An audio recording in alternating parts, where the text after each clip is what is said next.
We'll get into that next time because it's a bit of a big question, big topic, so I wanted to talk about it today. And the question was, what is evil? And that's a great question.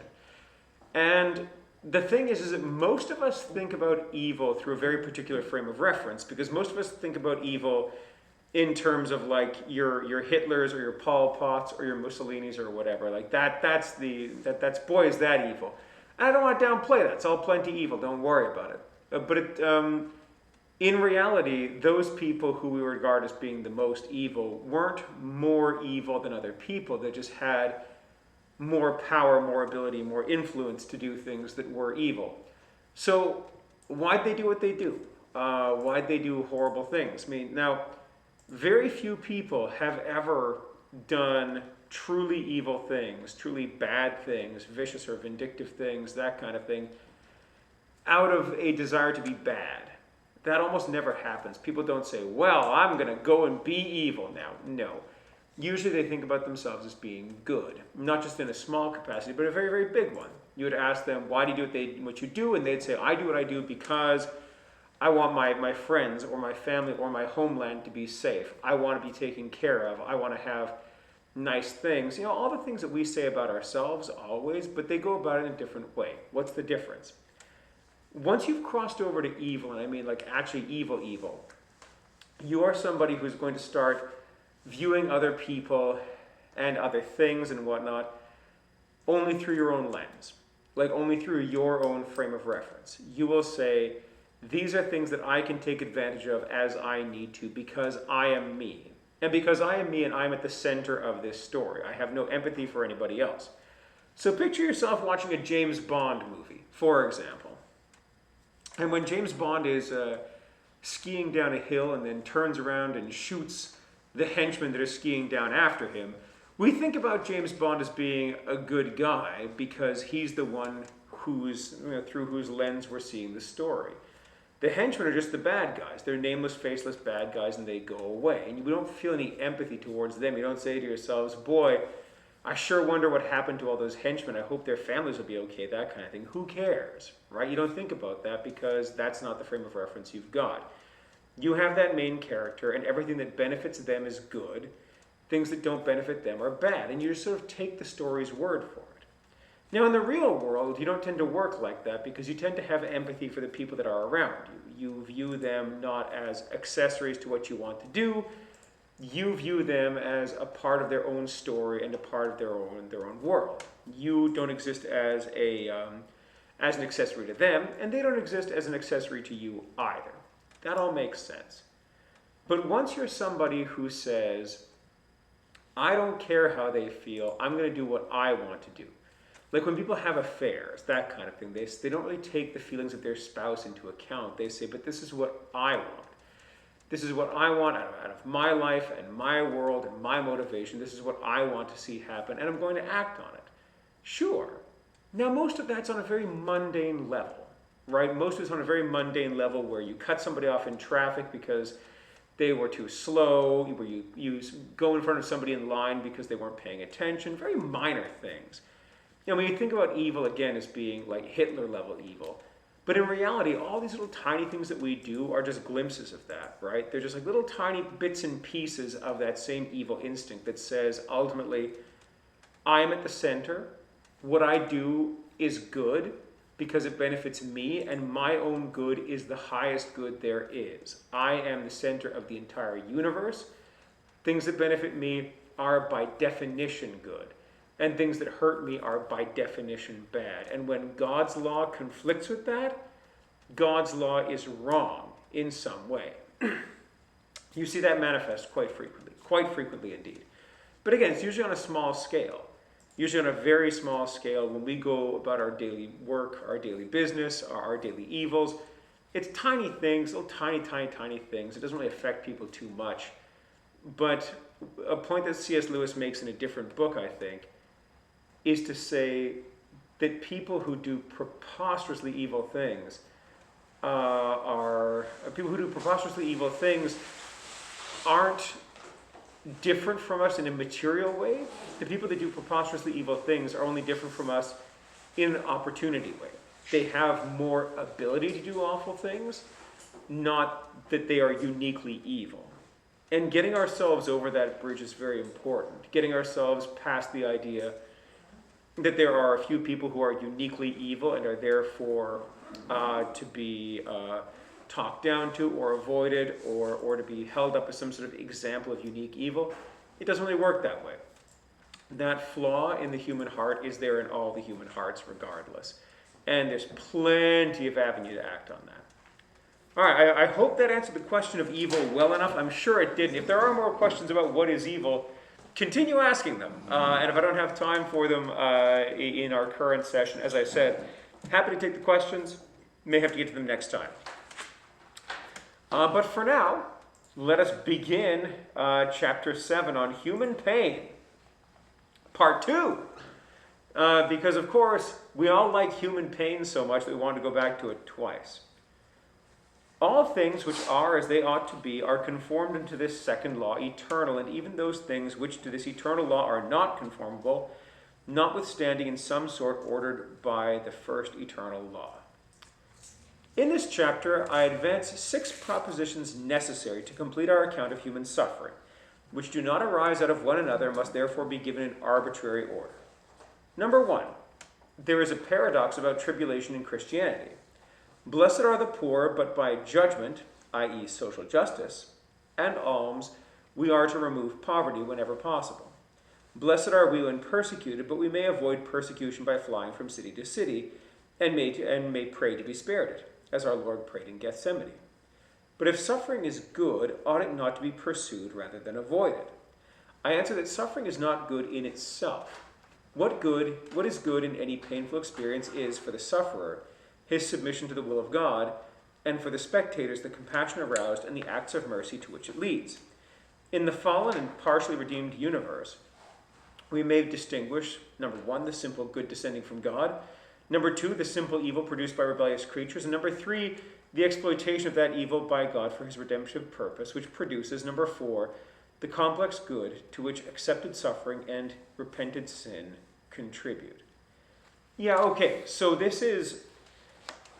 and this same question spills over to another, which is like a constant question that gets asked early on, which is where somebody will say, if you go to heaven when you die, and heaven's very nice, why don't we just kill you now? And then you get to heaven faster, and you say, yeah, great point, I suppose, but not really. Because there is a certain amount of tension within the human experience, i.e. that suffering, human suffering, is not to be pursued, as he says here, for its own benefit. That it is blessed to suffer for the sake of good and righteousness, but it's not good to suffer just on principle. Like the act of suffering is not good in and of itself. The purpose for suffering has to be considered as well. So that's why there's a big difference between martyrdom and suicide, even though you end up just as dead in both.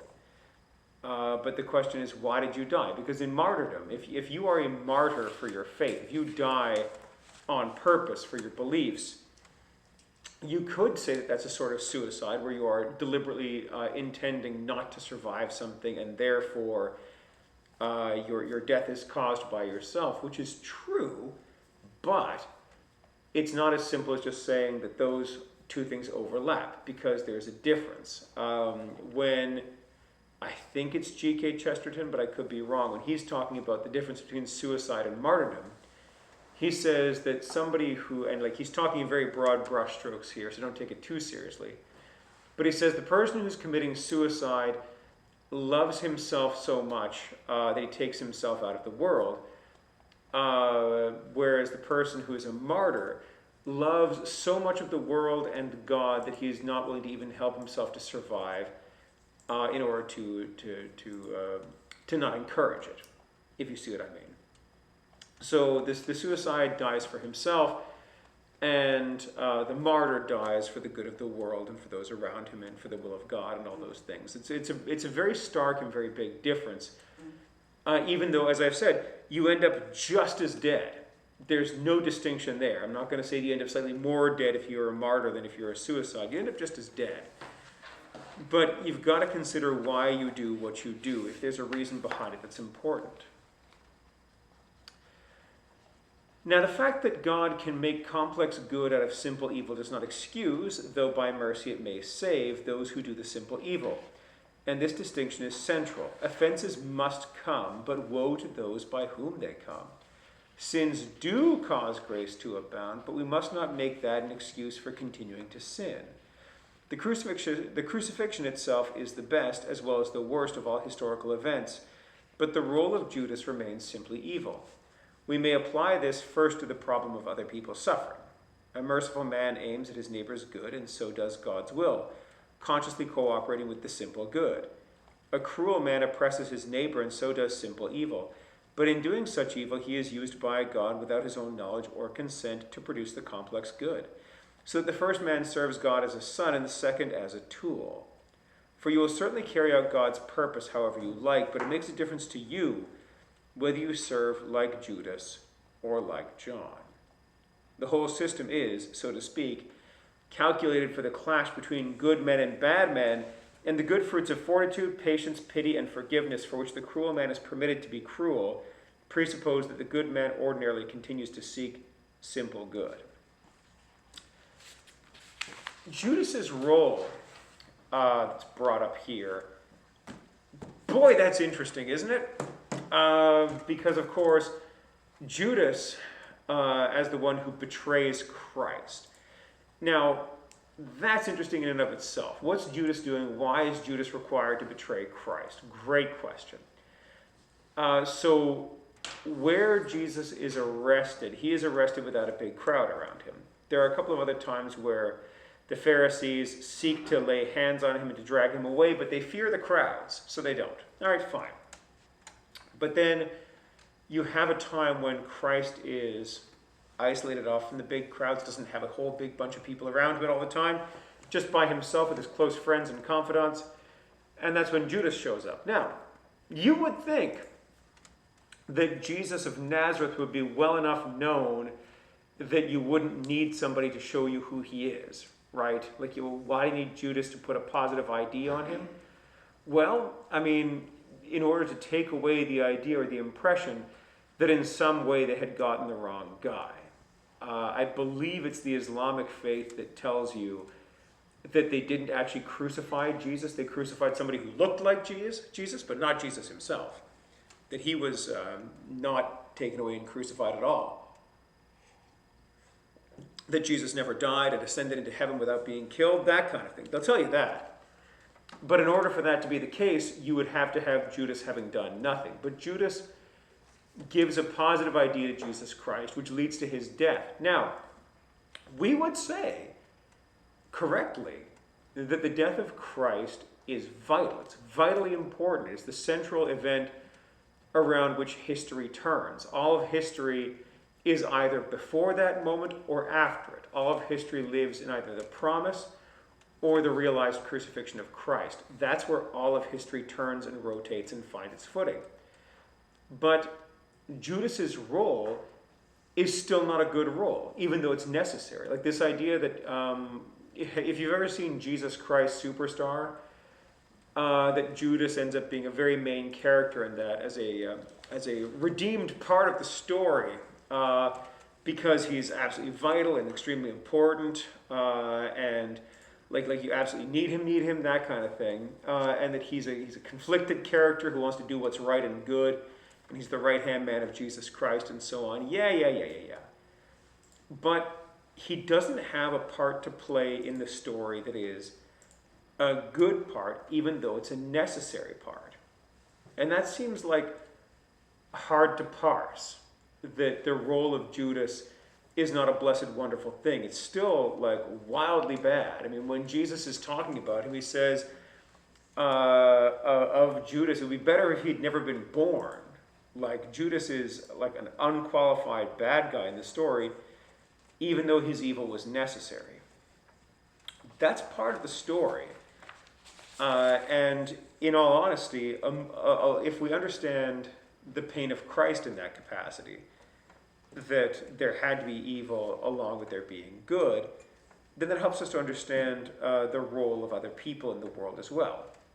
That there are vast chances and opportunities around for us to do our best to alleviate human suffering as best we can, and some of our best impulses arise from that. One of the funniest things that's happened over this course of the time of coronavirus. Hey, have you guys heard of a disease called the coronavirus, also known as COVID-19?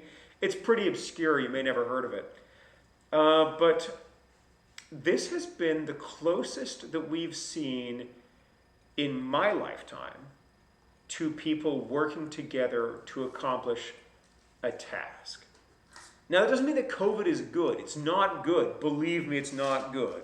There are deaths, like there's over 1 million deaths in the world right now. There were quite a few deaths here in Virginia, like in the last 24 hours. You got to understand, COVID isn't good. Coronavirus is not a good thing. We don't like it.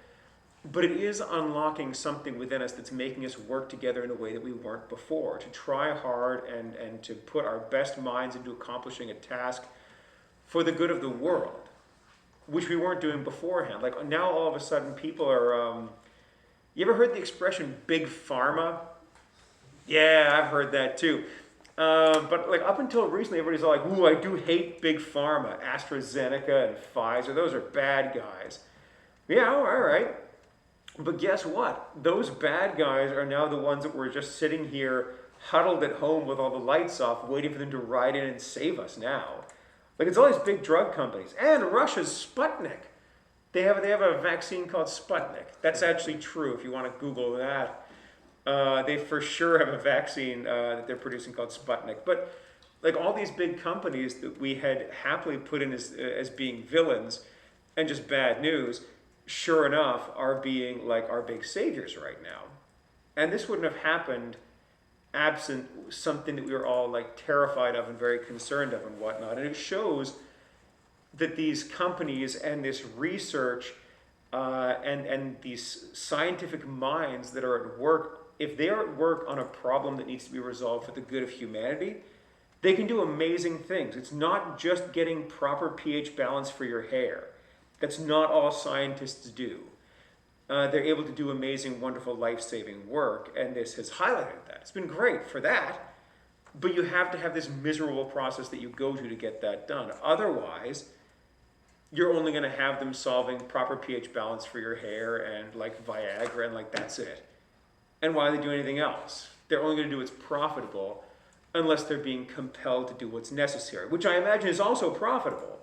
Like I will wager that the fact that every single country on earth wants your vaccine all at the same time, there's probably a lot of money to be made in that, but I don't dare to guess what Pfizer's profits are this year. Do you have access to that, Chris? Yeah, it's not really showing nicely.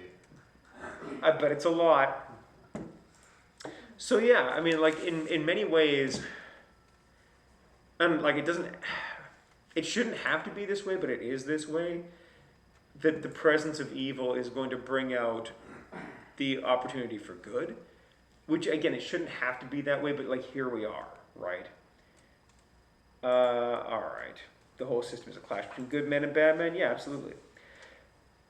I say ordinarily because a man is sometimes entitled to hurt, or even in my opinion, to kill his fellow, but only where the necessity is urgent and the good to be attained obvious. And usually, though not always, when he who inflicts the pain has a definite authority to do so.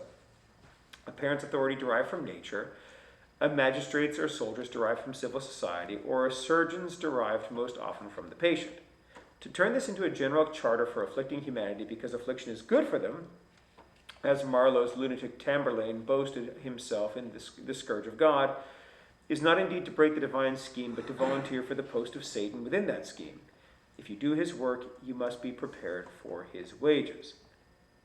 Simple enough, not too complicated there. C.S. Lewis is a proponent, at least partially, of the death penalty, and not really a shy one. He's fine with the death penalty and with soldiers and whatnot, provided they don't enjoy the killing.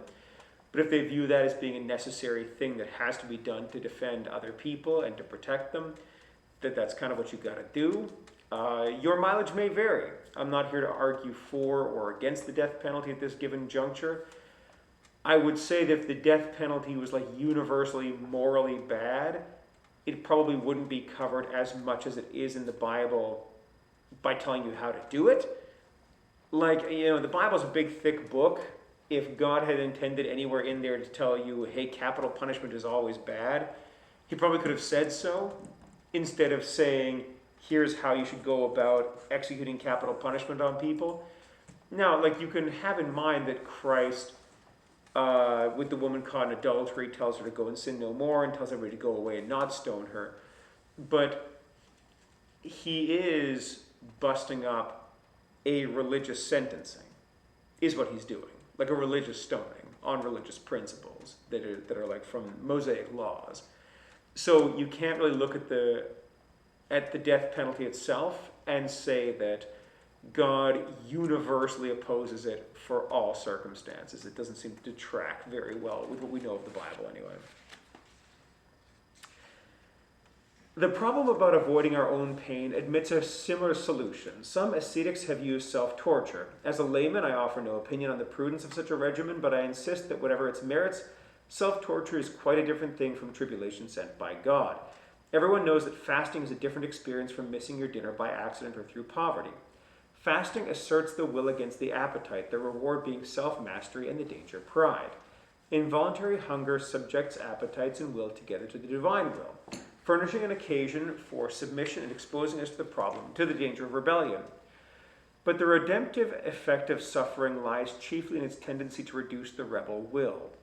Ascetic practices which in themselves strengthen the will are useful only insofar as they enable the will to put its own house, the passions, in order, as a preparation for offering the whole man to God. They are necessary as a means. As an end they would be abominable, for in substituting the will for the appetite, and their stopping, they would merely exchange the animal self for the diabolical self. It was therefore truly said that only God can mortify. Yeah, this brings up again the similar point that he made before of saying that if there's a reason for doing something, that reason ends up being quite important. That you can't claim that you're doing an amazing job at being, let's say, for example, that you're just somebody who is wildly unpopular that nobody wants to be around, and you're also unemployed. You can't claim that you're doing a wonderfully good job for COVID on purpose by staying home. You were going to do that anyway. Like, that was never in question. You were an outcast and a rogue and unemployed, and you had nothing to do anyway, and all of the shopping you ever did was essential shopping anyway, so what did it matter?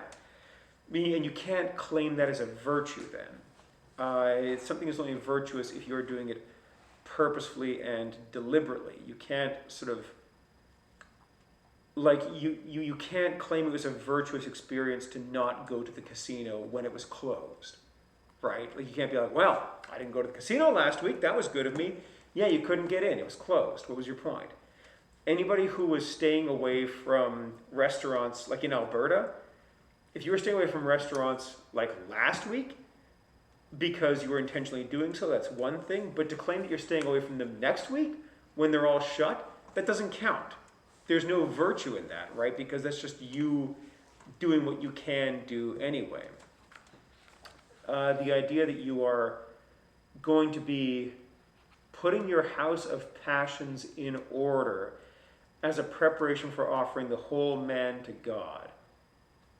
I think we've really lost any kind of notion of doing anything like fasting or going without one's passions now as like a spiritual exercise for people. Like one of the funniest things is when we hit the end of the Christmas itself, the end of Advent and Christmas Day, and you're having a big party, and you invite, well, not this year, but you invite your family, and everybody gets together and has a big to-do. And it's all great, right? Like, it's nice to see everybody, but you've got to work pretty hard to make a meal that is more in excess than like a regular Friday or Saturday night. Like our normal regular weekend meals are far more indulgent than most people who'd ever lived could ever even have dreamed of for one meal. Like you go like to Houston Pizza or whatever and order yourself a Houston Pizza Deluxe with a large Caesar salad and a lasagna and Coke and whatnot. Go ahead and order yourself that. And that's more luxurious and decadent than most meals that most human beings have ever eaten. Even now, Chris, can you go look up how much of the world's population subsists on rice? And that's basically it. Because it's quite a lot. 19%. Yeah, there you go. Rice provides 19% of global human per capita energy. There you go. So like that's a lot. 20%, half the world's population rely on it for 20% of their daily calories. There you go. Half the world's population has, was it 20% of their daily calories from rice? Yeah, so that's a lot of rice. And for most of human history, you had some pretty meager rations. It was nothing very exciting. That's fine.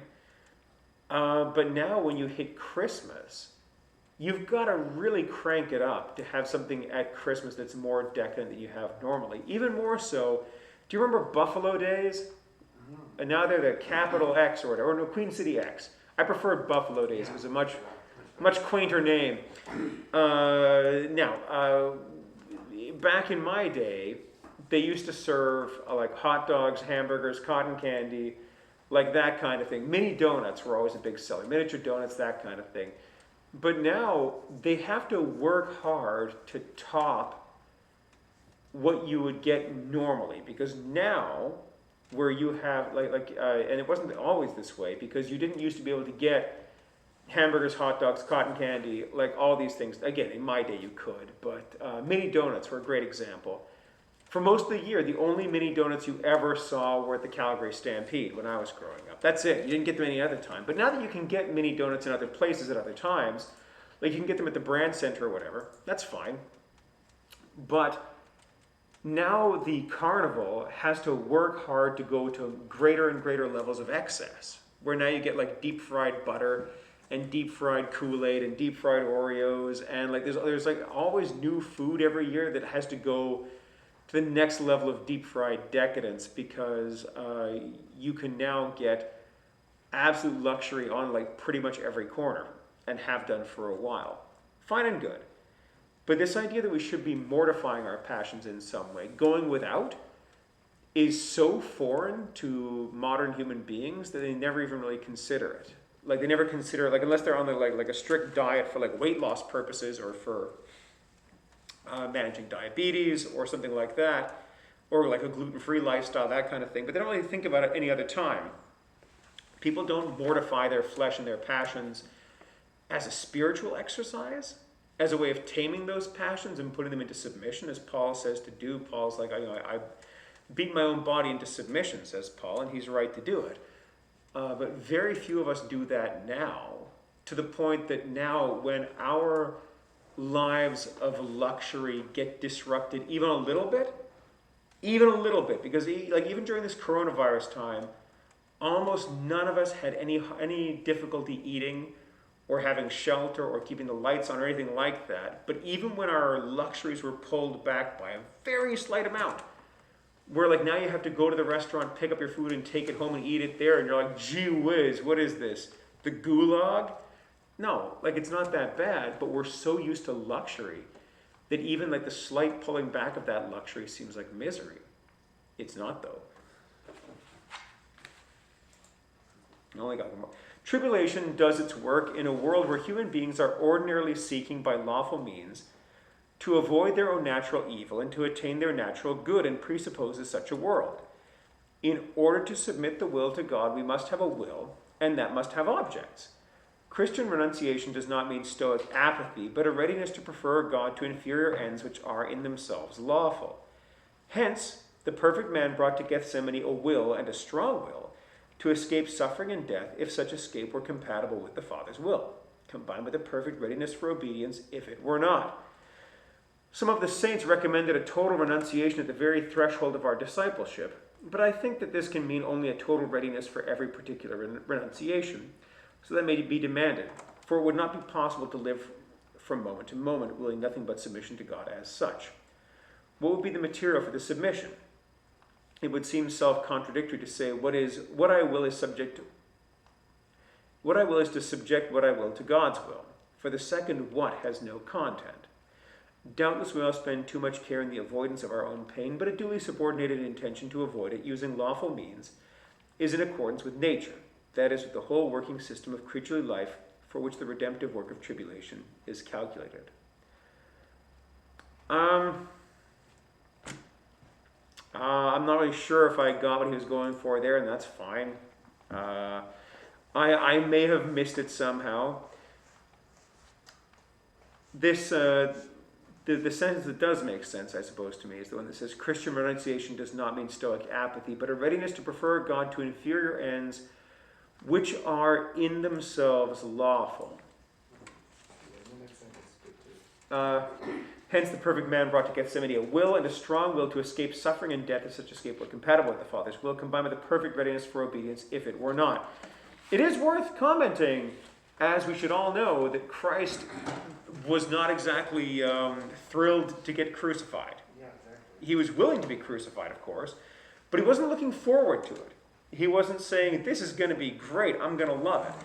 Now, this is in keeping very much with something else that came up earlier in the chapter.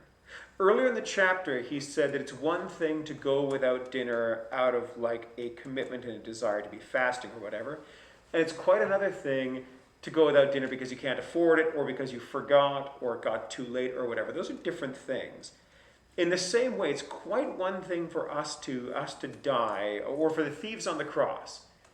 For the thieves on the cross who were crucified on either side of Jesus Christ, it's not like a moral benefit to them to remain on the cross because they don't have a choice, right? Like, what are they going to do? Are they going to like hop off through magic? Like, they can't. They have no ability to effect that kind of miracle. So, what do? They stay up there because they must, but they can't view that as a similarly redemptive work to the work of Christ, because the things holding Christ to that cross were not the nails, because at any moment he could have just hopped off the cross and been done with the whole thing. In the same way that,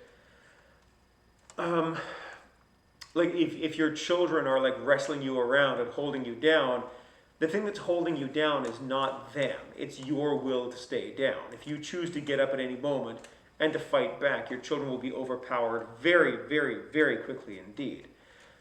So Christ remaining on that cross is an act of will more than it is like it's a judicial murder, don't get me wrong, which of course it is. But the fact that the murder was carried out is an act of will from Christ himself. That his will to remain on that cross was paramount. It was far larger than the desire of the people to hold him there. So, knowing that that's the case, and also knowing that our mortifications of ourselves, like our going without certain things and our encountering certain levels of pain, even when the pleasure or the avoidance of pain would be lawful, like would be allowed. You could do it. And it's not like a crime or even immoral necessarily. But there are ways to do the right thing that will cost you, that you could avoid even through legal means, which doesn't make them good, I suppose. It would be quite false, therefore, to suppose that the Christian view of suffering is incompatible with the strongest emphasis on our duty to leave the world, even in a temporal sense, better than we found it. In the fullest parabolic picture which he gave of the judgment, our Lord seems to reduce all virtue to active beneficence, and though it would be misleading to take that one picture in isolation from the gospel as a whole, it is sufficient to place beyond doubt the basic principles of the social ethics of Christianity. All right, that's all fine. Number 2, if tribulation is a necessary element in redemption, we must anticipate that it will never cease till God sees the world to be either redeemed or no further redeemable. A Christian cannot therefore believe any of those who promise that if only some reform in our economic, political, or hygienic system were made, a heaven on earth would follow. This might seem to have a discouraging effect on the social worker, but it is not found in practice to discourage him. On the contrary, a strong sense of our common miseries, simply as men, is at least as good a spur to the removal of all the miseries we can as any of those wild hopes which tempt men to seek their realization by breaking the moral law and prove such dust and ashes when they are realized. If applied to individual life, the doctrine that an imagined heaven on earth is necessary for vigorous attempts to remove present evil would at once reveal its absurdity. Hungry men seek food and sick men healing nonetheless because they know that after the meal or the cure, the ordinary ups and downs of life still await them. I am not, of course, discussing whether very drastic changes in our social system are or are not desirable. I'm only reminding the reader that the particular medicine is not to be mistaken for the elixir of life. Yeah, that's true too. We've got to get it through our thick heads that social reforms or activities or elections or whatever are not going to yield paradise on earth. And the reason for that is that we are building with bad materials. We can make better buildings with bad materials. Like, you can accommodate bad materials while you are building.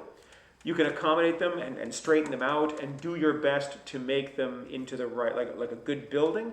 But it will never be a perfect building because your materials that you're building with are always going to be off and bad and wrong. Picture this for the hip crowd at home, and I know you all are, and I know I have a very strong Gen Z following on YouTube. So picture this. You have been looking through, you've said to yourself, you know what I'm going to do this year? I'm finally going to build my old Lego sets that I had and I broke them. I'm going to build them again. Okay. But let's say over the course of years, you, like the rest of us, lost a bunch of those Lego pieces and they are no longer anywhere to be found. The thing is, at that point, you are going to have to make substitutions based on what you do have. They may be the wrong color, they may be the wrong shape slightly, they may be off in a certain capacity, but you'll do your best to build the dump truck as best you can, but knowing that the picture that you have and the instructions that you are there to follow cannot be done to completion in the way that they should be because you do not have the right pieces to assemble it. They don't exist. Or if you're a bit older, your Meccano set or whatever. It doesn't matter. Any of these things work for this purpose. Or if you're baking and your recipe calls for rice vinegar, but you only have apple cider vinegar. Well, you do what you can with what you've got, but you know that whatever you want to do to make substitutions in is not going to do the proper job for what you need. They are tools that you can use and substitutions that you can make, but they won't be perfect. In reality, the thing standing in the way of a perfect utopia here on earth is us, because we don't do what we're supposed to do. So even though you can try your best to create a system of laws and ethics and a code to be followed, you can do your best to do all that. But in reality, human beings, unless they can follow those instructions perfectly to the T, will not do a very good job at carrying that out. We are flawed and broken, and we don't get it right the majority of the time. So anybody who comes to you Marx and Engels style and says, as soon as we institute some kind of a communist revolution where once the workers control the means of production, we'll be fine and we'll be fine forever, we'll have no further problems. It's not true, because even though you've put into place, presumably, a very, very good order and structure for how things should be run, in reality, unless the human beings that you've put into place are able to do things well and properly the whole time, you're going to find yourself still building with the wrong materials and still finding that you are going to have the wrong result at the end of it. Number 3, since political issues have here crossed our path, I must make it clear that the Christian doctrine of self-surrender and obedience is a purely theological and not in the least a political doctrine. Of forms of government, of civil authority and civil obedience, I have nothing to say. The kind and degree of obedience which a creature owes to its creator is unique because the relationship between creature and creator is unique.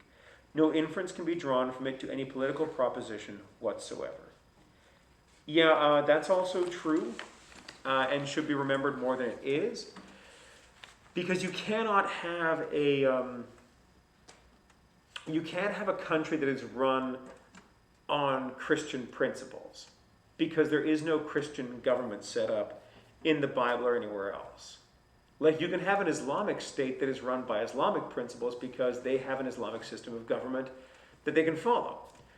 But the Christian state can't and doesn't exist. You can have a Christian nation, certainly, that is one in which the majority of people are Christian and practice Christianity openly. But you can't have a country that is run by a Christian government because no such thing exists. The Christian relationship is one between oneself and one's Savior, and Christian ethics are things that are practiced by individuals with individuals. They are not practiced on like a legal level. There are no punishments or fines or systems of taxes that are levied by Jesus Christ. That just doesn't exist. He says to Pontius Pilate, "My kingdom is not of this world."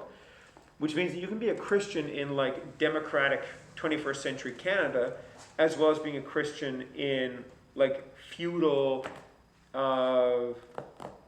Bohemia, as well as being a Christian in the early Roman Empire. Like you can do all those things and exist in those places and in those states, and your Christian faith doesn't change based on the system of government that you live under, because it's not a government system. And so therefore, anybody who says like the Christian, like the nation should not make decisions based on like punishment because that's not a Christian thing to do. Well, there's no Christian relationship there. The state is not a Christian item. It's, you know, there's people in it, but the state does not have a personal relationship with Jesus Christ. It can't. The Christian doctrine of suffering explains, I believe, a very curious fact about the world we live in. The settled happiness and security which we all desire, God withholds from us by the very nature of the world, but joy, pleasure, and merriment he has scattered broadcast. We are never safe, but we have plenty of fun and some ecstasy. It is not hard to see why. The security we crave would teach us to rest our hearts in this world and to oppose an obstacle to return to God. A few moments of happy love, a landscape, a symphony, a merry meeting with our friends, a bathe or a football match have no such tendency. Our Father refreshes us on the journey with some pleasant inns, but will not encourage us to mistake them for home.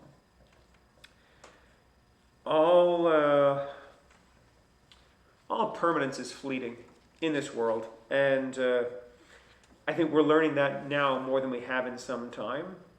This idea that the idea that everything's going to be fine and will be fine forever has been like rudely shaken on us in the last little bit, and that's been for our benefit, I think. Like, I'm not, again, happy that we have a disease running rampant through here that's making everything worse.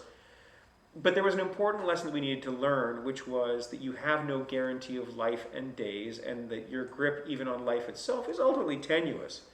You don't have a guarantee of 95 years where you die loved and surrounded by your grandchildren and great-grandchildren. You have no guarantees beyond today. Even though you may enjoy yourself and have fun and take delight in things, your time here on this earth is tenuous at best and must be understood as such. You can't let yourself believe that you have any kind of guarantee of like decades and decades and decades, or even permanence here. Number 5, we must never make the problem of pain worse than it is by vague talk about the unimaginable sum of human misery.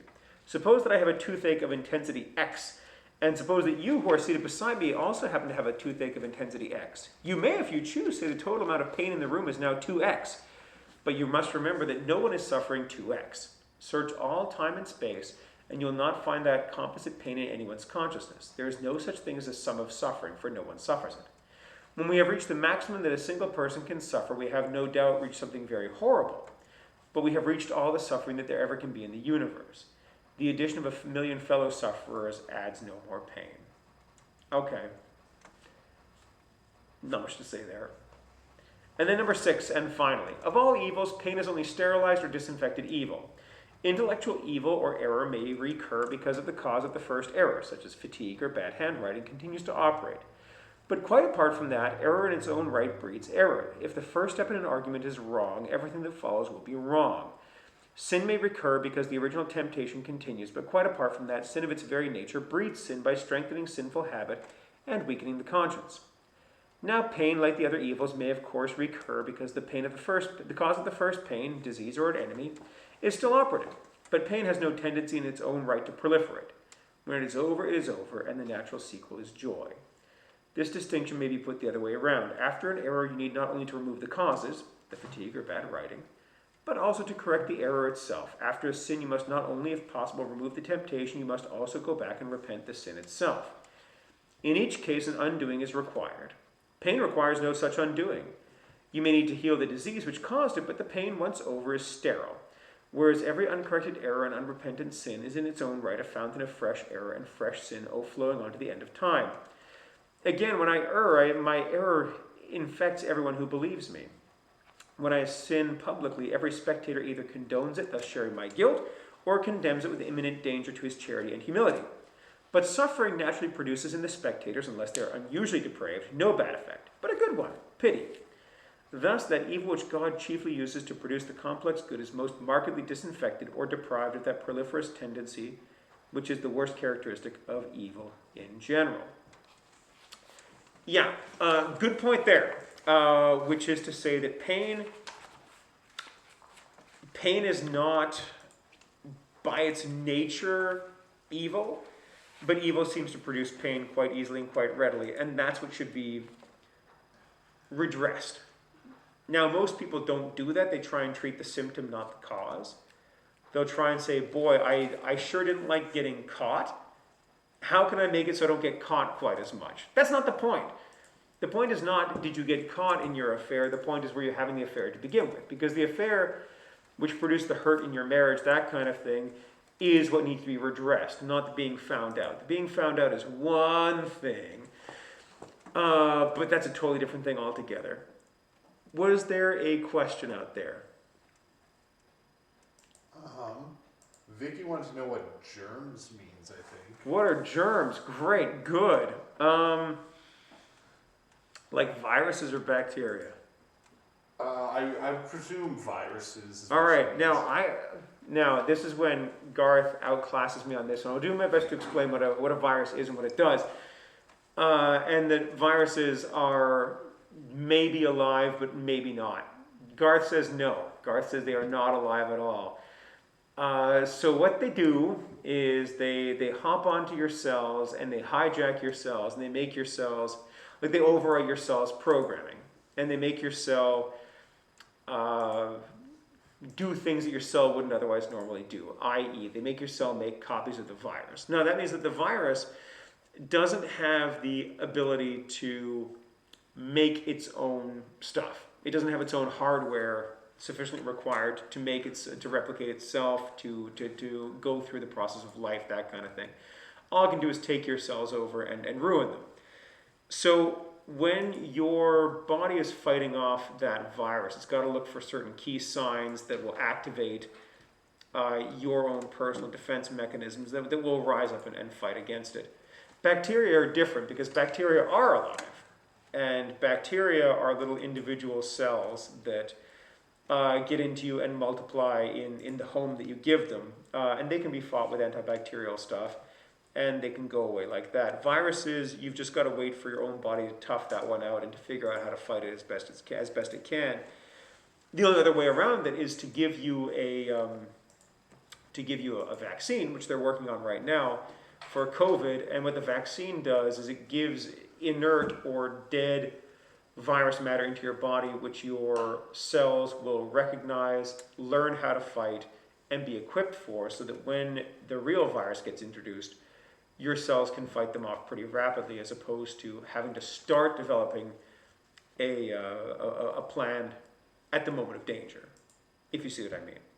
Is that close enough, Garth? All right, Garth's giving me the nod that that's close enough. Good. Excellent. All right.